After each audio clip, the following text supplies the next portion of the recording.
Hello.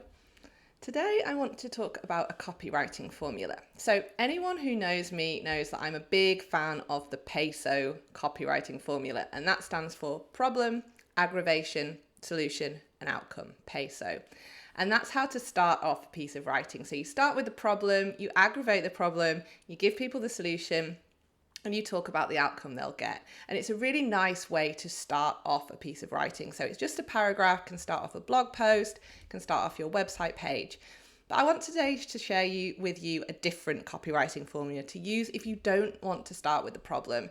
And quite often we feel like we're talking about the problem too much. We want our copy to be a bit more uplifting. And this is the way to do that. So it's called AIDA. Now, AIDA stands for A, attention, I, interest, D, desire, and A, action. So this is, again, a paragraph that you might use to start off a blog post or might use to start off your website or an email sequence.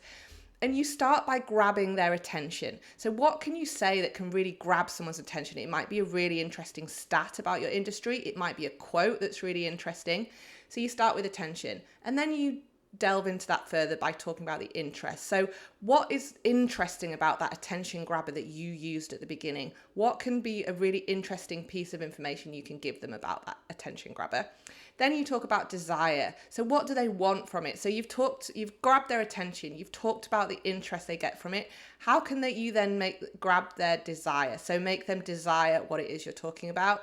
And then action at the end. We always want to make sure we leave them with an action. So what do you want them to do? Now they have this information, now they have this desire, what do you want them to do next? So AIDA is a really nice copywriting formula to use if you don't always want to start with the problem.